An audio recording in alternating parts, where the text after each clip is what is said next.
Planetary calendar, your astrological guide for May 2014. We're here with Planetary calendar's publisher, Carol Cherry. And one of Planetary calendar author, Lonnie D'Amicis. We're talking about May today. May starts off with Beltane in the Northern Hemisphere, Samhain in the Southern Hemisphere. It's a wonderful time for the earth is blooming. People are feeling good about spring, although this year we're coming off of an eclipse that we had happen on the 28th of April, the new moon eclipse that happened that day. And that was a very strong energy that people are still trying to manage. And that's because a lot of the activity happens in the horns of the stellar ram of Aries. Well, we've moved into Taurus in the middle of April, so May is thought of as the time of Taurus. And of course, we had Aries, the time of new beginnings and starting things. And Taurus is kind of when you figure out the systems and put your sort of shoulder to the wheel and implement those things that needed to be started. And as a person who is not born in Taurus, but I have a Taurus moon, I can't really think of Taurus without thinking about food. Delicious, delicious food. There is nothing more important to the Taurus energy than good food. Well, and it's love and comfort that so often is what is so important to that Taurus energy. Taurus is ruled by Venus, and so again, you've got that love and comfort. It's also, Venus also handles money, and business relationships and things like that. And so that is also something that's very important to Taurus. A Taurus accountant you just love. Well, and on the not so plus side of Taurus, they can be a little slow, a little plodding, a little sort of stuck, four hooves firmly planted on the ground. But change. Yeah, so it's interesting that it's the sort of counterpart to the change Aries, and then you get into Taurus, and it's like, okay, we've changed enough. Let's try to figure out what to do with what these changes have. Well, and that's something that you see throughout the zodiac. You have a sign that makes big changes, and then the next sign cleans up. And the next sign makes big changes, and the next sign cleans up. And that's part of the beauty of the whole dance of the zodiac. It really is. Not just the progression through the houses of the charts for the, as the planets move, but also as they dance with each other throughout the year and go through their cycles. It's just a fascinating field of study. And so Aries comes up with an idea. Taurus figures out how to make it work and has the staying power to get the next phase of the project done. And then we move into Gemini, who wants to talk about a market. Exactly. And so it all just naturally follows quite beautifully. Flows. Yes. Perfectly. Yes. Our big issues this month are going to be happening during the week between the 11th and the 17th. We have 3 box days. And I have to say, let me apologize for the fact that Ralph and I saw fit to make a black box day on Mother's Day, but I have to say that this is not a day that you would want to start anything new. The black box is a day that you would run into impediments if you were going to start something new. And so you don't start something new with Mom on Mother's Day. You go to the traditions, so we don't feel that bad about it. That's right. That's right. And Venus is what's going to be causing us a lot of this trouble during that week. On the 11th, we have Venus opposing Mars. So that's man-woman, that's action and comfort, that's, love and I'm going to do it myself, at odds with one another. It can be great for passion. I mean, when the men and the women are, connected that way, it can be great for passion, but it can also, cause difficulties as there may be disruptions and disconnects between the way the Mars masculine views one side of the coin and Venus on the other side of the coin views the same issue. And then further on in the week, we have Venus squaring Pluto on the 14th at the full moon. So there's our love and money once again squaring, crashing into that transformative Pluto energy. And at this time, relationships that are green or are having difficulties might see more of that. Relationships that are good and solid might see a need to make changes within the relationship to allow for personal desires and each individual's need to be more fully met. But there's a chance that there will be discord and breakup, perhaps even in our less secure, less stable relationships. Well, Pluto can unearth some hidden things that are better discussed and brought out into the open. So it's better to understand that the energy is there to promote that kind of growth. And then you will be prepared to use it. But if you just kind of don't know that the energy is around and you just try to push it aside, or you try to build in protections, so that I don't know why I'm defensive. You might be defensive because something wants to surface that maybe is a little bit uncomfortable. But if you understand that that's an appropriate time to use that, you're ahead of the game. That's why we call it the astrological weather forecast. We can only tell you what's going on. You get to decide whether you want to carry an umbrella or not. Right. Now, Pluto is a lot about transformation. It's also about control, passions, desires, and it's very easy for us to want to be in control in our own lives, and it's harder when everybody wants to be in control in a relationship. Two people steering the same ship, can be a little bit difficult, but good relationships that are steady and viable, will find a way to allow both partners to feel that control and satisfy their innermost desires and their innermost needs. And sometimes those innermost desires and innermost needs are hard even for the individual to recognize themselves, because they are that deep down. But being caring and compassionate, listening to one another, and working it out, is going to be really important. Our skills are going to be tested in that area. And when the full moon is there, full moon often brings things to light, and that could be information, or it could be feelings, or it could be just the new path. The kids have something new at school, suddenly everybody else has to adjust. It's just time to adjust and take our time. And then on the 16th, again, we have a Box Day. I really want to talk about that Black Box Day on the 16th, because that's kind of an unusual Black Box Day. Most of the time when we make the decision about what is going to be a Black Box Day, it's because these players, namely the planets, are at odds with each other. And so there's some challenges that could arise, or something hidden that might be under the surface that may not be obvious in your endeavor to try something new, and we say just stay away from it. The Black Box Day on the 16th, there is nothing. And some people say, well, wouldn't that just be a clean slate? But you don't have any help whatsoever. There is no aspects that happen during that day. It's a very unusual thing to happen in our grid as we're doing our calculations. There's no aspects to help you. The moon isn't even aspecting anybody, because there's no planet above or below the number. So anything could happen. In fact, the moon is void of course all day. Nobody knows what is going to happen. And that's the void of course is why there are no numbers on the top and the bottom, because those numbers say who the moon is visiting that day, and whether they're having a good time or they're having an argument. So, so there's absolutely nothing, which means flip of the coin. I don't know what's going to happen. So you better just play it safe and don't start a new project or something of any kind of consequence on that day. Let's take a moment and talk about void of course. The moon is not the only planet that goes, the only body that goes void of course. Any body can go void of course. And what void of course means is that for the duration, for the remaining time that body is in a sign, it won't make any more connections to any other planets.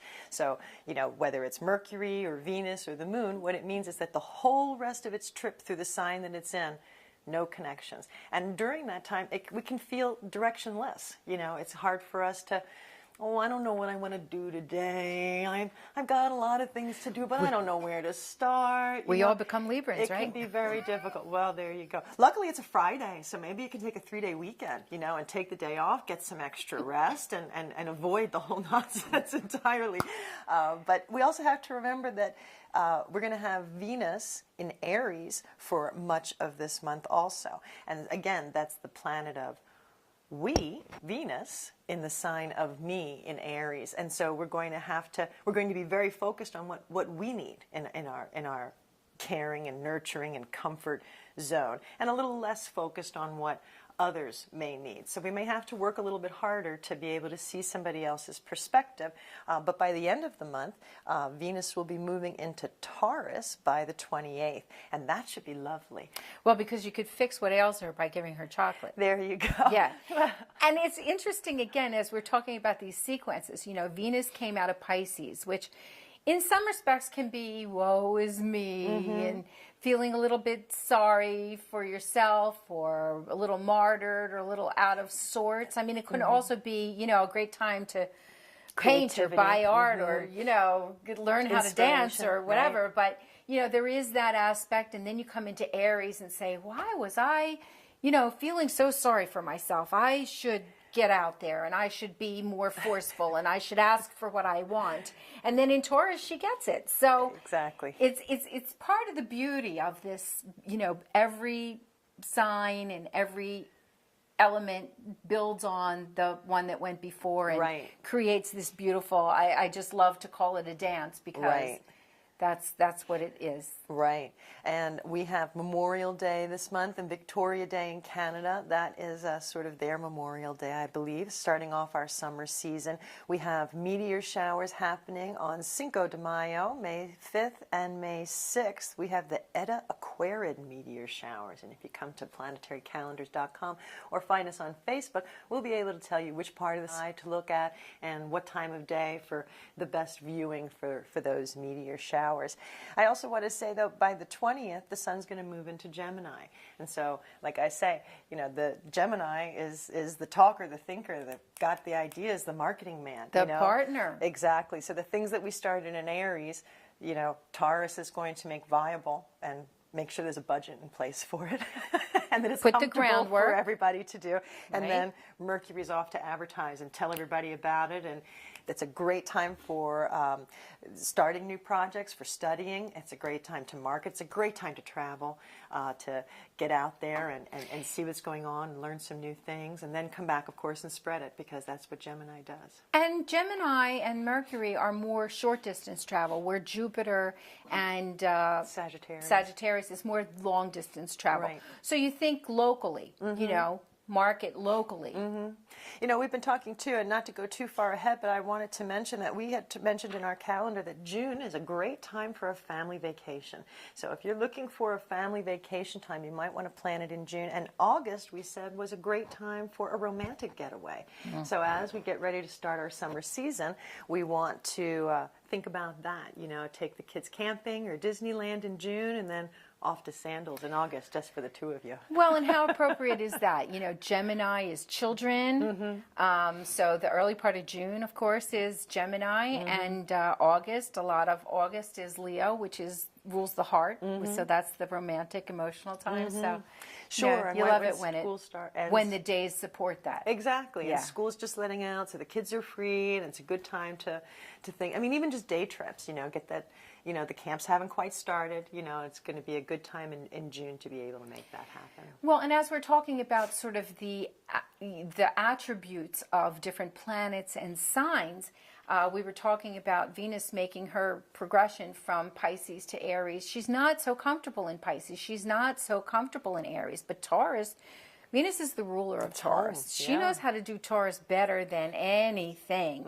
And so if whatever projects you want to start or accomplish have a Venusian quality to it, whether it be in food service or the arts or music or, you know, any of those things that are related to Venus, they will really be supported when she's at her strongest in Taurus. But you want to make sure that you don't try to rush her. You know, I mean, Taurus and Venus, they don't want to be rushed. You know, you get a great new relationship and you want to rush. No, you definitely want to, when Venus is in Taurus, you want to take your time and enjoy every moment. Smell the flowers. Venus is a little speedier in her other rulership of Libra, but not even that much. She kind of weighs all her options. So that's exciting. By the end of the month, we also have Mars moving into Cancer, Mercury entering into the sign of Cancer, which implies communication. Mercury is communication. Cancer is family, the home, you know, the mom, pretty much. So, well, and it could be home-related businesses, work. Again, think about this, in a more sort of complete way. Cancer is the mother and the home, but Cancer is also cars, because we take our little car with it. It's our little home away from home. You store it. It's almost like your purse you take with you. So, and it's Cancer, the crab. We've got the crab shell of the car protecting us. It's like the mother's protection. Yeah. So you can really extrapolate this into other areas as well. Yeah, it also works for moms, because I know in our area, schools are letting out right around that time too, and suddenly mom is the teacher, she's got the kids full time, and so motherly communication becomes a big, important thing once again. It's also nice though, because we get to, as a mother myself, we get to stop saying, make sure your homework is done, and get to say, let's go to the pool, honeys, we get to enjoy ourselves, and the kids get to enjoy us as well. I remember saying that to you. There you go. There you go. So, so we've got Memorial Day. Looks like a nice weekend. Again, with the moon in Taurus, there's going to be good food on Memorial Day. So you want to plan that ahead of time, because that'll be a lot of fun. Well, and Mars has been retrograde in Libra, but it will go direct on the 19th. And so Mars in Libra is not the strongest position for it. So I'll be happy to be done with retrograde anyway. In Libra, because Libra kind of wants to weigh all sides of the issue. Mars wants to go running with scissors. Yeah. But when it's retrograde, it starts to kind of weigh all those issues. So it's going to need a little bit of push to get back up to speed. But on the 19th, it starts to go forward again. It's still not going to be happy in Libra. Mars does not like to behave by committee, which sort of Libra's energy is. You want to weigh all the pros and cons, talk to everybody. Mars just wants to go and get it done. Well, so but that then can be a little bit difficult. It's moving on to its other rulership sign of Scorpio afterwards. But not for a while yet. Yeah. This is a very long time. And we had the same sort of thing a couple years ago when Mars was in Virgo for 9 months. And so it seems like every other year he's in a long, he's in the sign, and then retrogrades, and then comes back. And it's better when you're prepared. It's better when you know that that's going to happen. But that's unusual, and it can be a little bit difficult for people to deal with. But really, this is not an act year. Last year was an act year. Got to do it. This year, it's all about the retrogrades. We've had so many, one retrograde so naturally leading all through the years so far. This is about thinking. It's about planning. It's about carefully weighing and doing the right thing. Balance. Exactly, and responsibility, with Saturn in Scorpio, that personal responsibility, very, very important. And so, not so bad. If it had been last year, it would have been harder. Well, and as an herbalist, I also look at Mars in Libra as a time where Mars is the physical body, your physical energy, so it's really a perfect time to think about balances in the body, balancing out your health. And so if Mars stays in Libra for a longer period of time, that gives you a good amount of time to start thinking about where are the imbalances in your body, in your life, the way that you expend your energy as well, and trying to bring them back into balance. So the universe in its wisdom wants to leave Mars in Libra for a long enough time for you to accomplish that. It's true, and it's a great time to be addressing our excesses, limiting them, getting rid of habits that don't serve us anymore, that sort of thing. I also want to mention that very often the third quarter of the moon, which we're going to be having between May 21st and May 22nd, that's when the lunar energy is at its lowest, and it can be really hard to get some get up and go during that time. And if you find yourself being, low energy during that time, please don't beat yourself up about it. Just get some extra rest. That's what you're supposed to be doing. Go to the spa. Exactly. Take a day off, or put the projects off until the next week when you're going to be more effective anyway. If you can't do that, then you just need to allow extra time and do the best that you can. But, so oftentimes we feel, oh, I have no energy, I don't want to get it, and we get so upset about it in our heads. We're supposed to. You're not. You're supposed to rest too. Taking care of ourselves is another huge message that's going on this year for us, I believe, in the stars, and that people just have gotten away from. In fact, they've almost don't reject the idea as if I'm going to take care of time for myself. I must be selfish, and we're trying to, the energy seems to be trying to remove that myth. I mean, humans need to rest. Humans need to play. It is not irresponsible to do those things. In fact, it's irresponsible not to do those things. When you have a year like we're having this year with so much activity and so much change going on, we absolutely can't do it as effectively if we're not well rested, well nourished, and well taken care of, so that's what a lot of, I think, these retrogrades and reviewing and things are, is trying to find out where our low spots are, because when you get up and you eat your breakfast and you do yoga and you've had a nice sleep, you'd be great all the rest of the day. You're at the top of your game, but you wake up, you're tired, you skip breakfast, you don't do the things that you need, everything is harder and you just can't do as good a job. So we're going to be focusing a lot on self-care and good habits. I just want to add a few words of wisdom from Ralph, because he does this monthly forecast for each of the pages of the monthly calendar. And he says at the end of the Taurus forecast, he says, the saving grace of this tumultuous time is the continuing Saturn-Jupiter trine, instilling a sense of a political confidence and financial well-being.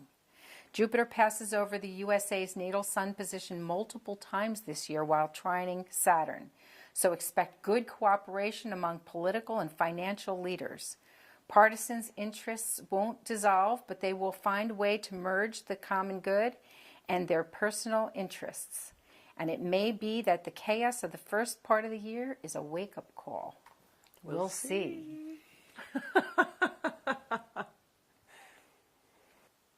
For more information, you can come and see us at planetarycalendar.com.